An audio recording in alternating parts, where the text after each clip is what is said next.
James Joyce's Ulysses is widely considered to be both a literary masterpiece and one of the hardest works of literature to read. It inspires such devotion that once a year, on a day called Bloomsday, thousands of people all over the world dress up like the characters, take to the streets and read the book aloud. And some even make a pilgrimage to Dublin just to visit the places so vividly depicted in Joyce's opus. So what is it about this famously difficult novel that inspires so many people? There's no one simple answer to that question, but there are a few remarkable things about the book that keep people coming back. The plot, which transpires over the course of a single day, is a story of three characters. Stephen Dedalus, reprised from Joyce's earlier novel, A Portrait of the Artist as a Young Man; Leopold Bloom, a half-Jewish advertising canvasser for a Dublin newspaper; and Bloom's wife, Molly, who is about to embark on an affair. Stephen is depressed because of his mother's recent death. Meanwhile, Bloom wanders throughout the city. He goes to a funeral, his work, a pub, and so on, avoiding going home because Molly is about to begin her affair.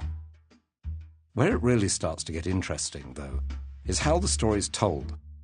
Each chapter is written in a different style. 15 is a play, 13 is like a cheesy romance novel, 12 is a story with bizarre, exaggerated interruptions. 11 uses techniques like onomatopoeia, repetitions, and alliteration to imitate music.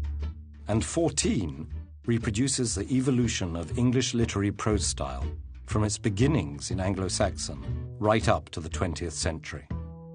That all culminates in the final chapter, which follows Molly's stream of consciousness as it spools out in just 8 long paragraphs with almost no punctuation.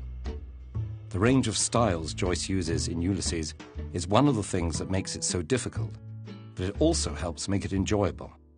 And it's one of the reasons that the book is held up as one of the key texts of literary modernism, a movement characterized by overturning traditional modes of writing. Joyce fills his narrative gymnastic routines with some of the most imaginative use of language you'll find anywhere. Take, for instance, the figure seated on a large boulder at the foot of a round tower was that of a broad-shouldered, deep-chested, strong-limbed, frank-eyed, red-haired, freely freckled, shaggy-bearded, wide-mouthed, large-nosed, long-headed, deep-voiced, bare-kneed, brawny-handed, hair-legged, ruddy-faced, sinew-armed hero. Here, Joyce exaggerates the description of a mangy old man in a pub to make him seem like an improbably gigantesque hero. It's true that some sections are impenetrably dense at first glance, but it's up to the reader to let their eyes skim over them or break out a shovel and dig in. And once you start excavating the text, you'll find the book to be an encyclopedic treasure trove. It's filled with all manner of references and allusions, from medieval philosophy to the symbolism of tattoos, and from Dante to Dublin slang. As suggested by the title, some of these allusions revolve around Homer's Odyssey. Each chapter is named after a character or episode from the Odyssey, but the literary references are often coy, debatable, sarcastic, or disguised. For example, Homer's Odysseus, after an epic 20-year-long journey, returns home to Ithaca and reunites with his faithful wife. In contrast, Joyce's Bloom wanders around Dublin for a day and returns home to his unfaithful wife. It's a very funny book. It has highbrow intellectual humor, if you have the patience to track down Joyce's references, and more lowbrow, dirty jokes. Those and other sexual references were too much for some. In the US, the book was put on trial, banned, and censored before it had even been completed, because it was originally published as a serial novel. Readers of Ulysses aren't just led through a variety of literary styles, they're also given a rich and shockingly accurate tour of a specific place at a time, Dublin in 1904. Joyce claimed that if Dublin were to be destroyed, it could be recreated from the pages of this book. While such a claim is not exactly true, it does show the great care that Joyce took in precisely representing details, both large and small, of his home city. No small feat, considering he wrote the entire novel while living outside of his native Ireland. It's a testament to Joyce's genius that Ulysses is a difficult book.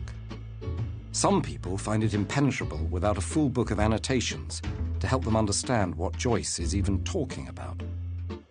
But there's a lot of joy to be found in reading it, more than just unpacking illusions and solving puzzles.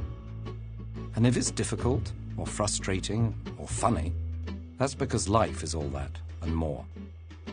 Responding to some criticism of Ulysses, and that was a lot when it was first published, Joyce said that if Ulysses isn't worth reading, then life isn't worth living. Up to the challenge? You can pick up a copy at your nearest library or bookstore, or download an audio version for free today at audible.com/TEDEd. Thanks for watching, and see you next Bloomsday.